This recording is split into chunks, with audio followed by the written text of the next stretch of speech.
नमस्कार, स्वागत है आपका इंडिया डेली में। मैं हूं आपके साथ विवेक शांडिल्य। वक्फ संशोधन कानून के खिलाफ देश भर में प्रदर्शन का सिलसिला नहीं थम रहा है।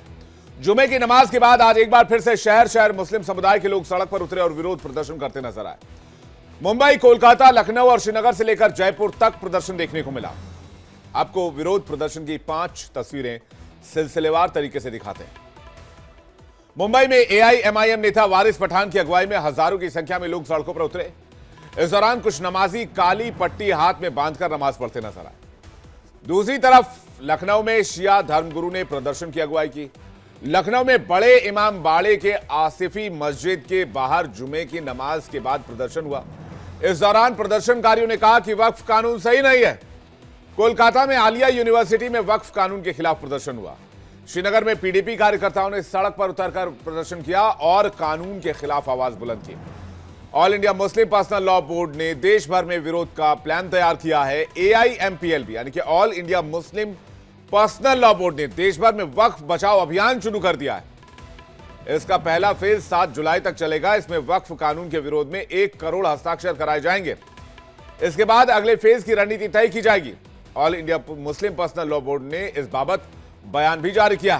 सुनवाते हैं आपको। लोकसभा और राज्यसभा से वक्फ तरमीमी बिल 2025 पास होकर एक एक्ट बन चुका है, तो हमारा एहतजाज अभी भी जारी है और जब तक जारी रहेगा जब तक कि ये बिल वापस नहीं लिया जाता। तो ऑल इंडिया मुस्लिम पर्सनल लॉ बोर्ड ने बहुत गौर व फौज के बाद में एक लॉन्ग टर्म पॉलिसी के तहत में वक्फ बचाओ मुहिम का आगाज करने का प्रोग्राम बनाया है।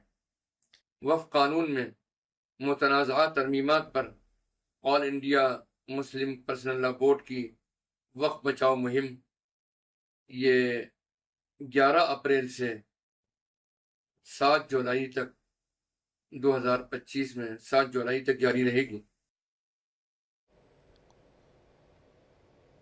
शांतिपूर्ण विरोध प्रदर्शन का अधिकार सभी को है, क्योंकि अधिकार हमें संविधान से मिलता है। लेकिन सवाल यह है कि हर शुक्रवार को जुमे की नमाज के बाद आखिर हंगामे की स्थिति क्यों बनती है? वक्फ कानून की आड़ में मुसलमानों को कौन भड़का रहा है? दूसरा सवाल यह भी है कि शांतिपूर्ण विरोध हर किसी का संवैधानिक अधिकार है, फिर विरोध प्रदर्शन के खिलाफ राजनीति उबाल क्यों है? इसी मुद्दे पर आज बहस करेंगे। और बहस करने के लिए आपको बता दें, जो सवाल होंगे वो ये है कि वक्फ कानून के नाम पर मुसलमानों को कौन भड़का रहा है? हर शुक्रवार जुमे की नमाज के बाद हंगामे की स्थिति क्यों बनती है? और शांतिपूर्ण विरोध संवैधानिक अधिकार तो फिर दिक्कत क्यों है? बातचीत करने के लिए अनंत अमित, लीडर बीजेपी, इस वक्त हमारे साथ जुड़ रहे हैं। स्वागत है आपका। अंश वत्स, स्पोक पर्सन कांग्रेस, हमारे साथ जुड़ रहे हैं। स्वागत है आपका। Ahmed Ayaz, secretary JNK MPLB, स्वागत है आपका। Maulana Shahabuddin Razvi Barelvi, president all India Muslim Jamaat, स्वागत है आपका। और आलोक वत्स हमारे साथ जुड़े हैं, पॉलिटिकल एनालिस्ट, आपका भी बहुत बहुत स्वागत है। सबसे पहले मैं रुख कर रहा हूं मौलाना शहाबुद्दीन रजवी बरेलवी साहब का। बरेलवी साहब, ये जो तस्वीर हम पूरे भारत देश में देख रहे हैं, वक्फ कानून का जो विरोध किया जा रहा है, आखिर क्यों ये विरोध है और इसके पीछे एजेंडा क्या है? देखिए, सभी लोग जानते हैं कि ऑल इंडिया मुस्लिम पर्सनल लॉ बोर्ड को चंद पॉलिटिकल पार्टियों ने यरगमाल बना लिया है, हाईजैक कर लिया है। और ये लोग विरोध कर रहे हैं। ये वही लोग हैं जिन लोगों ने सीए कानून जब आया था तो उस दरमियान भी विरोध का अलम बरदार लेकर के रोडों पे उतरे थे और ये कहा था कि सीए कानून अगर लागू हो गया तो भारत के तमाम मुसलमानों की शहरियत यानी नागरिकता छीन ली जाएगी। खैर, कानून लागू हो गया। सीए कानून लागू हुए 4 साल से कुछ ज़्यादा अरसा गुजर गया। 2019 और 20 की बात है। तो उस वक्त से लेकर के आज तक कोई नहीं बता सकता कि पूरे भारत में किसी मुसलमान की शहरियत छीनी गई हो, बल्कि शहरियत देने का कानून था और उसने शहरियत दी भी है।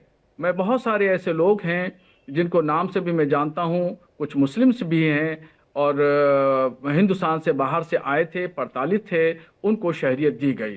और बहुत सारे गैर मुस्लिम हैं जो बाहर से आए, प्रताड़ित किए गए थे, हिंदुस्तान में सालों से रह रहे थे, उनको शहरियत दी गई। उनका हक था, उनकी ज़रूरत थी, वो भी इंसान है हमारी तरह, उनकी भी ज़रूरतें हैं, उनकी भी आला औलाद है। तो जिस तरीके से पहले सीए कानून के नाम से भड़काया गया, उकसाया गया और उग्र प्रदर्शन किया गया, मैं मोहतरम आपको बताऊं कि जी। कितनी अफसोस की बात है कि उत्तर प्रदेश में उस जिम्न में लगभग 27 नौजवानों की जानें गईं और न जाने कितने सैकड़ों लोग, नौजवान जेलों में बंद किए गए, फिर उस बाद में उनकी जमानत हुई। आज भी बहुत सारे ऐसे नौजवान हैं जो जेलों में बंद हैं और जो उकसाने भड़काने वाले थे वो खैरियत भी लेने के लिए नहीं जा रहे हैं। बिल्कुल ऐसा ही देखिएगा कि जब ये कानून, वक्फ कानून लागू होगा, तो उस वक्फ कानून में तमाम तस्वीर, तमाम हकीकतें बिल्कुल शफाफ आईने की तरह सबके सामने आ जाएंगी कि इस वक्फ कानून से आम मुसलमानों को कोई खतरा नहीं है, कोई परेशानी नहीं है, कोई दिक्कत नहीं है। अब ये जो मुस्लिम पर्सनल बोर्ड है या जमीयतुल उलमा है या पॉलिटिकल पार्टियों के लोग हैं, एमआईएम के लोग हैं वगैरह वगैरह, तो इन लोगों ने दरअसल मुसलमानों को इस तरह भड़काया है कि अगर वक्फ कानून लागू हो गया तो मस्जिदें, मदरसे, खानकाहें, दरगाहें, ईदगाहें, कब्रिस्तान ये सब छीन लिए जाएंगे और इन तमाम चीज़ों पर गवर्नमेंट का कंट्रोल हो जाएगा।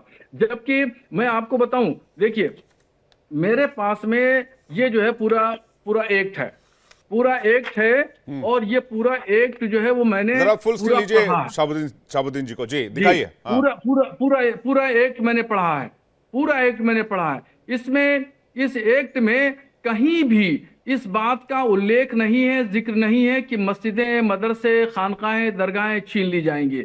ऐसा कोई इरादा नहीं है गवर्नमेंट का। और गवर्नमेंट ने भी खास तौर पर इस बात को स्पष्ट भी किया है। गृह मंत्री अमित शाह जी ने पार्लियामेंट में इस बात को कहा, अल्पसंख्यक मंत्री किरण रिजिजू ने भी इस बात को स्पष्ट कहा और मैंने अभी आपको कानून दिखाया। इस कानून को भी मैंने 16 पेज का है, एक एक लाइन मैंने पढ़ी है, पढ़वाई है। इसमें कहीं भी उल्लेख नहीं है कि मस्जिद, मदरसा, खानका, दरगाह, ईदगाह छीन ली जाएगी।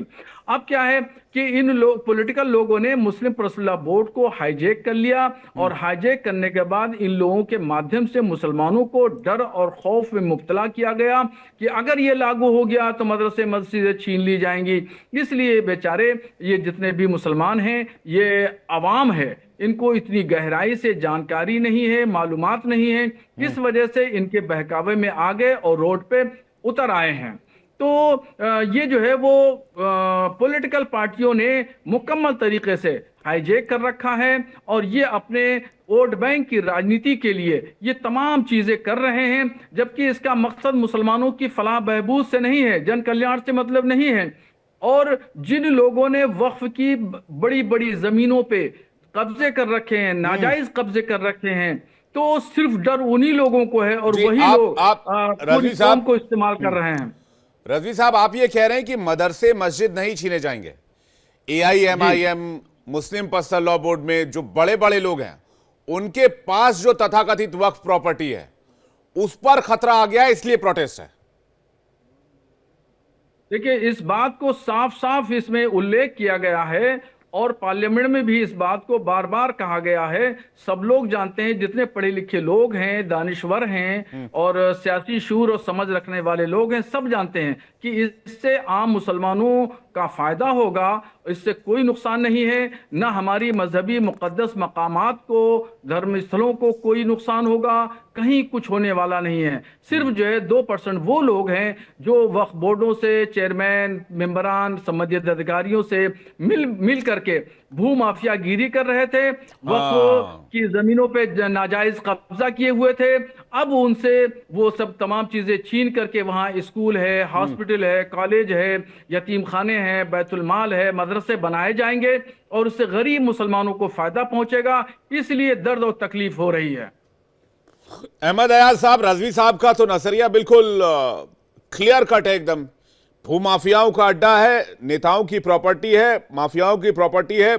उत्तर प्रदेश ही ले लीजिए, अब रजवी साहब बेहतर जानते हैं उत्तर प्रदेश को। 71 करोड़ की प्रॉपर्टी निकली अतीक अहमद की, जो कि उनके और उनके परिवार वालों के कब्जे में थी, और वो थी वक्फ बोर्ड की प्रॉपर्टी।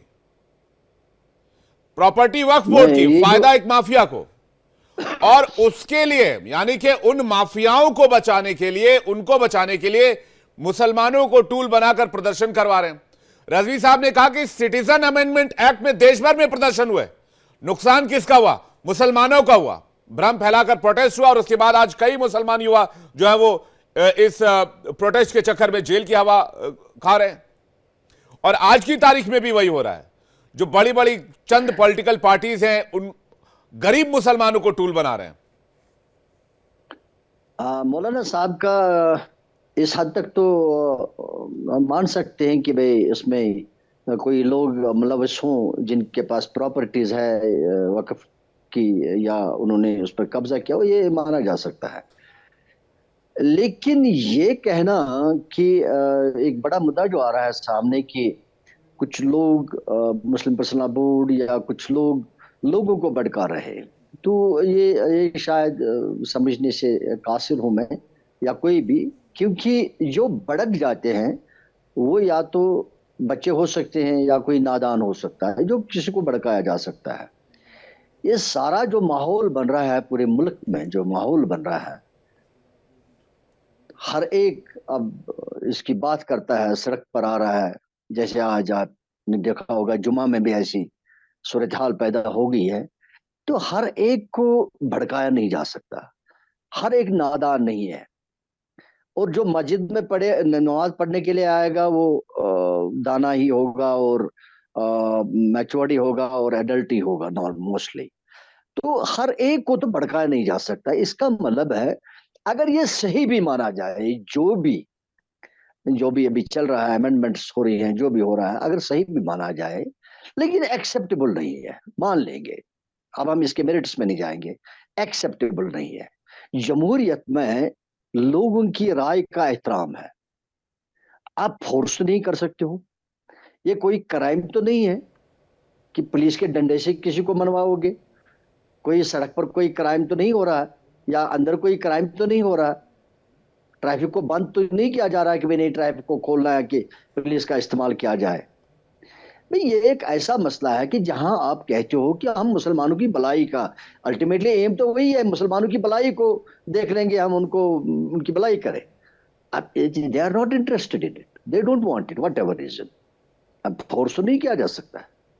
हाँ ठीक है, अब अगर ये बात है कि भाई किसी के पास कोई प्रॉपर्टी है, हड़प की हुई है, कब्जा किया हुआ है, तो उसके और तरीके हो सकते हैं। जैसे मैंने पहले भी बता दिया बहुत चैनल्स पर कि गवर्नमेंट के एडमिनिस्ट्रेशन के लोग हैं इसमें, वक्फ बोर्ड्स में।